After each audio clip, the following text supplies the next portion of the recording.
Princess Aditeo, daughter of Oba Alani, was famed throughout the Yoruba kingdom for her beauty, but even more so for her unyielding pride. Suitors came from far and wide, bringing gifts of gold, cattle, and rare fabrics, only to be turned away with a flick of her hand. Her father, the Oba, grew weary of her arrogance, as a princess who refused to marry threatened the kingdom's alliances and succession. Aditeo's closest confidant and maidservant, Ifeoma, watched her with a mixture of admiration and quiet envy. While the princess basked in the attention and the power she wielded, Ifeoma harbored a silent resentment, a deep-seated feeling of being overlooked and unappreciated by the one she served. She secretly believed that her own intelligence and quiet charm were far more worthy of a prince than Aditeo's superficial beauty. It was in this tense atmosphere that a new suitor arrived, one who was unlike any who had come before. He was a mysterious, handsome man from a reclusive kingdom in the forest, and his name was Connor. He arrived with no fanfare or lavish gifts, only an air of quiet confidence that captivated Aditeo immediately. Connor's courtship of Princess Aditeo was swift and unlike any other. He did not boast of his wealth or power but instead charmed her with his deep knowledge of the forest, his lyrical stories, and the intense passion in his eyes. To the dismay of the court, he would only visit the palace at night, never showing his face during the day. He claimed it was a tradition of his people, to honor the sacred silence of the moon.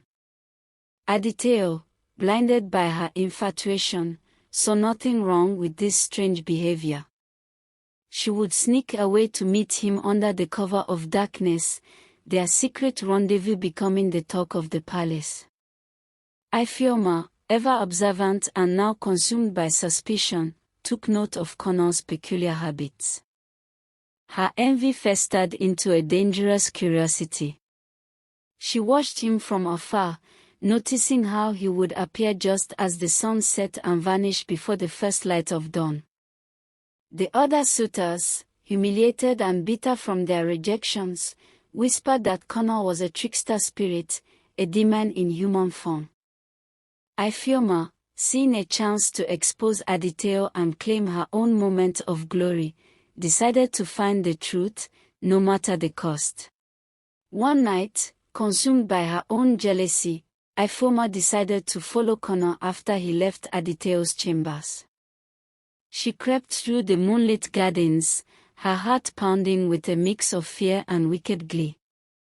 She watched from behind a large baobab tree as Connor reached a secluded part of the palace grounds. There, in a shocking moment that made her gasp, Connor shed his human skin. His beautiful form shimmered and transformed into a monstrous, giant python with gleaming scales. He slithered into a hidden burrow beneath the ground, leaving his human skin behind, carefully coiled in the shadows. Ifeoma's blood ran cold. The princess was in love with a serpent, a creature of the wild. Her first thought was not of Aditeo's safety, but of the immense power this secret gave her. She could finally get what she wanted, to be rid of Aditeo and become an object of respect in the royal court. A wicked plan formed in her mind, a plan that would betray the princess's trust in the most devastating way. She would expose the secret, but in a way that would turn the entire kingdom against Connor and, by extension, Aditeo. The next morning, Ifeoma went directly to the Oba and the Queen Mother, her eyes wide with feigned terror. She recounted her discovery, twisting the truth to fit her narrative.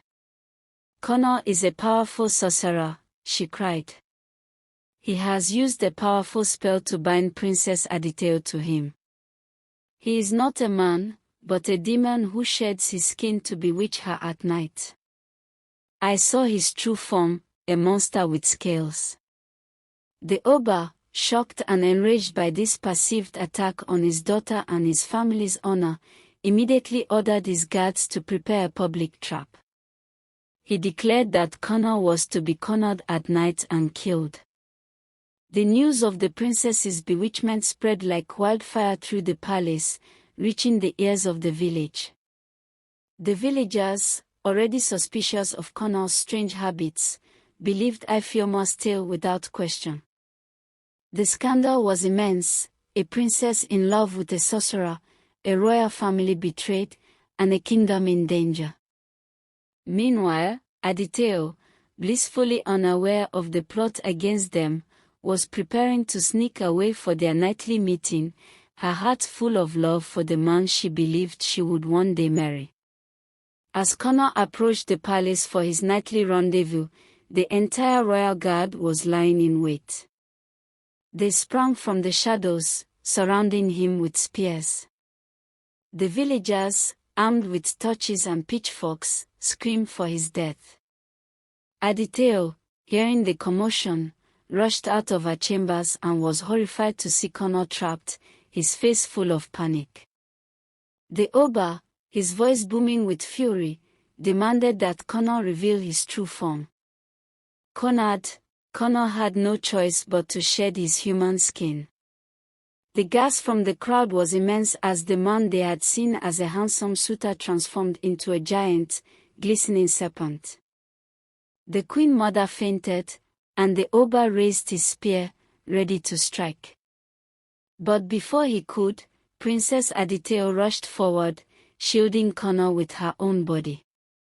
"No," she screamed. "He is no demon.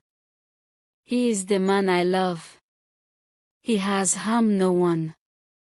She revealed Ifeoma's treachery, exposing the maid's jealousy and lies to the horrified crowd. The scandal was no longer a simple bewitchment, it was a story of betrayal, jealousy, and a princess's forbidden love. The Oba, shocked by his daughter's courage and horrified by the depth of Ifeoma's deceit, lowered "Let them harm you." The Oba, realizing the truth of his daughter's words, made a final, powerful decision. He commanded his guards to release Connor, and he publicly banished Ifeoma from the kingdom, her betrayal exposed for all to see. In the end, the princess's pride had not been broken by a suitor but had been humbled by her love for a serpent. Connor was accepted as a man of two worlds, and Aditeo's love became a legend. The scandal had not destroyed them but had instead forged a new path for their relationship, one built on a love that was true, honest, and stronger than any prejudice. And so, the princess who once despised all men found her true love in the most unlikely of places, with a heart and a human soul that transcended his serpent form.